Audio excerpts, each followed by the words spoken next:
Assalamu alaikum guys and welcome back to the place where cricket speaks beyond the scoreboard। चारों तरफ बहुत सारे cricket चल रही है यार। मतलब इंडिया वेस्ट इंडीज का टेस्ट मैचेस चल रहे हैं। बांग्लादेश और अफगानिस्तान के T20 इंटरनेशनल मैचेस चल रहे हैं। वहां पर नेपाल ने वेस्ट इंडीज को T20 इंटरनेशनल सीरीज में हरा दिया है, जो कि अपने आप में एक मतलब बहुत अजीब सी बात है। वेस्ट इंडीज कैसे हार सकती है नेपाल से? वो मतलब और नेपाल पहली बार जो है वो फुल नेशन मेंबर के साथ खेल रही थी, पहली बार खेल रही थी, और वहां पर भी वेस्ट इंडीज को उन्होंने सीरीज ही हरा दी, मैच नहीं सीरीज। पता नहीं, उस पर भी हम बात करेंगे। इंडिया और जो है वेस्ट इंडीज के टेस्ट मैच सीरीज की भी हम बात करेंगे, लेकिन आज की वीडियो मैं बांग्लादेश और अफगानिस्तान के बारे में बात करूंगा। जो कि उनका कल एक पहला T20 मैच हुआ, और उसमें ना बहुत सारी चीजें हुई जिस पे मुझे लगता है मुझे बात करने की जरूरत है। पहली बात तो ये कि मैं सीधी सी बात कहूं तो अफगानिस्तान ने ये मैच, पहले तो मैं बता दूं कि अफगानिस्तान हार चुकी है। बांग्लादेश ने वो मैच जीत लिया, और जीता भी कैसे, वो भी पाकिस्तान के भाई है, मुझे पता है। और अफगानिस्तान बांग्लादेश पाकिस्तान, ये सारी ये तीनों भाई एक तरफ है। ये एक ही ब्रांड के क्रिकेट खेलते हैं ये लोग। तो हुआ ये है कि अफगानिस्तान ने पहले टॉस जीता, और टॉस जीतकर पहले बॉलिंग करने का फैसला किया। सही है, नहीं सॉरी, अफगानिस्तान ने पहले टॉस जीता, और टॉस जीतकर उन्होंने बैटिंग करने का फैसला किया। और जब बैटिंग करने आए तो इब्राहिम जदरान ने मेरे ख्याल से 2-3 अच्छे चौके मारे। सही है, फिर वो आउट हो गए। एक तो मुझे ये समझ नहीं आती कि देखो, सीधी कलातल भी फिर 15-12 रन मेरे ख्याल से बनाकर वो भी आउट हो गए। ओपनर्स ने इतनी अच्छी शुरुआत नहीं की, बस थोड़ी बहुत अच्छी की थी, जो एक दो शॉटें लगी वो ठीक है, लेकिन बाद में इतनी अच्छी शुरुआत नहीं हुई। मुझे ऐसा लगता है बिकॉज देखो, बाद में फिर गुरबाज आया और रसूली बैटिंग कर रहा था। तो ये दोनों जब क्रीज पे थे, वो एक तो दरवेश रसूली पर इतना सारा क्रिटिसिज्म चल रहा है कि ये टीम में ही क्यों है, ये मतलब ये क्या है, ये बैट्समैन है, ये बॉलर है, ये फील्डर तो ये क्या है। और ऊपर से गुरबाज ने उसे रन आउट भी कर दिया, और ऐसा रन आउट के सारी की सारी गलती ही गुरबाज की थी। इसमें दरवेश रसूली का कोई कसूर नहीं था, मैं इतना बता दूं। पूरा कसूर जो है वो रहमानुल्लाह गुरबाज का था। सिंगल लेना बनता ही नहीं था वहां पे। आप मतलब सीधा शॉट खेलते हो, सही है, और बॉल जो है वो बॉलर के हाथ में है, और आप सिंगल लेने की कोशिश कर रहे हो। मतलब क्या वो बॉलर आपको लेने देगा कि चलो हाँ एक सिंगल ही तो है, ले जाओ? आप मतलब किस ब्रांड की क्रिकेट खेल रहे हो? मुझे तो ये समझ नहीं आ रही। रवेश रसूली वहां पर आउट हो गए। एक ब्लंडर हो गया। मतलब मैंने कहा था ना, ये बांग्लादेश पाकिस्तान और अफगानिस्तान ये तीनों एक ही ब्रांड के क्रिकेट खेलते हैं। पाकिस्तानियों में भी ये सब यही चलता रहता है, और बांग्लादेश में तो उसमें इतना देखा नहीं है, लेकिन वहां पर भी चलता होगा। मैं बाद में बांग्लादेश की एक बहुत खास बात मैं आपको बताता हूँ बाद में। अच्छा, फिर जैसे तैसे करके विकेट भी गिरी एंड में। फिर मोहम्मद नबी ने कमांड संभाली, 25 बॉल पे मेरे ख्याल से 38 रन किए। तस्किन अहमद ने अच्छी बॉलिंग की, तंजीद हसन शकीब ने बहुत अच्छी बैटिंग बॉलिंग की। रहमानुल्लाह गुरबज फिर टिके रहे, 2-3 छक्के भी मेरे ख्याल से मारे, उन्होंने भी 40 रन किए। ओवरऑल परफॉर्मेंस ओके ओके थी। मतलब बैटिंग पिच जो है वो बैटिंग थी, मतलब बैटिंग फ्रेंडली थी, तो पिच में इतना कुछ था नहीं कि आप इतने धड़ाधड़ विकेट दे दो। तो ये वो पिच बस नॉर्मल थी। 152 का टारगेट मिला बांग्लादेश को। अब बांग्लादेश ने जैसे शुरुआत की ना, बहुत ही कमाल की थी। आई मीन ऐसी शुरुआत जब आपको मिले ना, मतलब बांग्लादेश ऐसे रन मार रही थी जैसे पता नहीं 200 उनको चेस करना हो T20 में। हालांकि उनको चेस 152 करना था, लेकिन वो 9 और 10 रन रेट पर ओवर चल रहे थे, जो कि 200 के लिए होता है। हाँ, ईमान ने 50 मारी, साथ में उनका जो तंजीद है उन्होंने भी 50 मारी, लेकिन वो मारी कैसे? ईमान के दो कैचेस ड्रॉप हुए। पहला रहमानुल्लाह गुरबाज ने कैच ड्रॉप किया, जो कि एक डाइविंग कैच था, फॉरवर्ड डाइविंग कैच था। गुरबाज मेरे ख्याल से बाउंड्री की तरफ आ रहे थे, वो कैच इतना नहीं था, सर्कल में था, सर्कल में बॉल गिर गई थी। तो वो बहुत मतलब टफ कैच था, लेकिन कैच था। टफ था लेकिन कैच था। लो टोटल था, आपको ये कैच लेने पड़ते हैं, लेकिन मिस हुआ, चलो ये तो समझ में आ गई।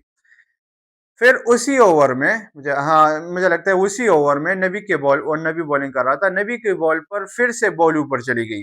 अब इस बार जब ऊपर चली गई ना, तो अगर आपको याद हो आसिफ अली का कैच जो अर्शदीप ने छोड़ा था एशिया कप में 2022 में, मेरे ख्याल से वो एशिया कप हुआ था, वहां मतलब एक लॉलीपॉप जैसा कैच जब अर्शदीप ने छोड़ा था, सेम, बिल्कुल ही सेम उसी तरह का शॉट, तो उसी तरह का नहीं था लेकिन कैच उसी तरह का ही मिस हुआ।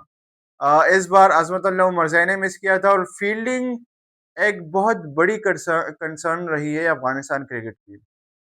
अफगानिस्तान क्रिकेट माशाल्लाह से बहुत ग्रो हो गई है, लेकिन जो एक चीज उनकी ग्रो नहीं हुई वो है फील्डिंग। अब पता नहीं उनके फील्डिंग कोच क्या सिखा रहे हैं, क्या कुछ कैसा चल रहा है मुझे नहीं पता, लेकिन अफगानिस्तान को फील्डिंग पर बहुत काम करने की जरूरत है, स्पेशली अगर उनको टॉप साइड बनना है। बिकॉज अभी तो है भी नहीं, लेकिन वो एक रास्ते पर है, जिस तरह मतलब वो बहुत एसोसिएट टीमों से तो आ गई हैं। तो अफगानिस्तान को अपनी फील्डिंग पर बहुत काम करनी पड़ेगी, बिकॉज उसमतुल्लाह उमरज़ई ने जिस जिस कैच को छोड़ा, वो शायद एक 12-15 साल का लड़का भी पकड़ ले, इतना इजी कैच था। वो हाथ में टपका कर फिर दूसरे अटेम्प्ट में भी उन्होंने मिस कर दिया। तो बहुत एक जो है वो इजी कैच मिस हुआ अजमतुल्लाह उमरज़ई से, और फिर चल के ओमान सॉरी इमोन ने, पता नहीं कैसा नाम है यार, इमोन ने 50 मारी। अब जब इमोन ने 50 मारी तो तंजीर ने भी 50 मारी, और चौका मार के मेरे ख्याल से 50 मारी। अच्छा, फिर यहाँ पर आता है ट्विस्ट। 109 रन पर बांग्लादेश की पहली विकेट गिरती है, मेरे ख्याल से इमोन पहले आउट हो जाते हैं, सही है, और तब 12 ओवर्स हो चुके थे। अब सोचो कि 109 रन से 12 ओवर्स हो चुके हैं और सिर्फ एक विकेट गिर गई है, अभी वो भी अभी गिरी। एंड गेस व्हाट, 16 ओवर तक पहुंचते, मतलब 4 ओवर्स में, सही है, 12, 13, 14, 15, 16 ओवर्स तक पहुंचते पहुंचते आपको क्या लगता है, मतलब मैच किस तरफ मोड़ा होगा? बांग्लादेश की फिर 16 ओवर के बाद 118 रन से, 4 ओवर में सिर्फ 9 रन बनाए उन्होंने, और 118 पे उनके 6 आउट हो गए थे। मतलब आप सोचो कि 109 पे एक आउट था और 118 पे 6 आउट थे, इतना बड़ा कोलैप्स हो गया था बांग्लादेश का, और वो भी सिर्फ 152 रन चेस करते हुए। एंड इसका सारा क्रेडिट राशिद खान को जाता है, बिकॉज वो एक ओवर में आए, उन्होंने 2 विकेट ले दिए। फिर अगली ओवर में वो नूर अहमद आए, उन्होंने चौका खाया। फिर दूसरी ओवर में राशिद फिर से आए, फिर उन्होंने 2 विकेट ले दिए, और अगली ओवर में फिर नूर आए और नूर ने फिर एक विकेट लिया। तो एक बहुत ही ड्रामेटिक जो है ये 4 ओवर का फेज। और मैं हमेशा कहता हूँ कि T20 इंटरनेशनल में जो ये जो पावर प्ले खत्म होती है, जो 7 ओवर से लेकर 15 ओवर तक का जो ये फेज होता है ना, ये बहुत ही क्रूशियल होता है। इसमें इसमें मैच का पता चल जाता है, इसमें मैच डिसाइड होता है कि कौन जीत रहा है और किसका अपर हैंड है। मैं सीधी सी बात बताऊं तो फिर तो शुक्र है, शुक्र करो बांग्लादेशियों, शुक्र करो रिशाद हुसैन का और नूरुल हसन का, आपकी इज्जत बचा ली उन्होंने, वरना अफगानिस्तान क्लब की इज्जत नीलाम कर देता। इतनी मतलब देखो, बॉलिंग पिच होती है नहीं, सही है, आप अगर आउट होते तो अपनी गलती की वजह से आउट होते, या फिर कोई एक्स्ट्रा ऑर्डिनरी डिलीवरी आ जाती, तब आप आउट हो सकते थे। तो आप खुद सोचो कि 109 पर एक रन 109 पर एक विकेट गिर गई थी 12 ओवर में, और फिर 16 ओवर में 118 पर 6 आउट थे। हाँ, it was a big collapse by Bangladesh. And फिर रशाद हुसैन और जो है नूरुल हसन वो टिक गए, और वो टिक गए तो फिर अजमतुल्लाह उमरज़ई का जो लास्ट ओवर है, सेकंड लास्ट ओवर था, मेरे ख्याल से 12 बॉल पर 16 रन रहते थे, एक ही ओवर में उन्होंने फिनिश कर दिया। एक सामने का छक्का, एक पीछे का छक्का और एक चौका, मैच खत्म। एक बहुत ही ड्रामेटिक मैच है, मैं सच्ची बताऊं, लेकिन अफगानिस्तान को फील्डिंग पर बहुत काम करने की जरूरत है, और बॉलिंग पर भी, क्योंकि फारूकी उस तरह से डिलीवर नहीं कर पा रहा है जिस तरह वो शुरुआत में डिलीवर करता था। मतलब जिस तरह से वो आया था अपना एक नाम बनाकर, वो अभी नहीं डिलीवर कर रहा। तो अफगानिस्तान को बहुत काम करने की ज़रूरत है। और बांग्लादेश, मैंने वीडियो की शुरुआत में भी कहा कि बांग्लादेश, अफगानिस्तान और पाकिस्तान ये सब भाई-भाई हैं, तो कोलैप्स होता रहता है। कोलैप्स करना कोई इतनी बड़ी इश्यू नहीं, लेकिन वैसे है भी एक इश्यू यार। आप मतलब इतने लो टोटल में आप कोलैप्स कैसे कर सकते हो? वो भी इतना बड़ा।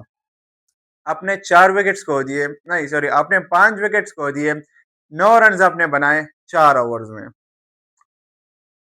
दोनों टीमों को बहुत काम करने की ज़रूरत है अपने ऊपर। मिलते हैं फिर नेक्स्ट वीडियो में, तब तक के लिए अल्लाह हाफिज।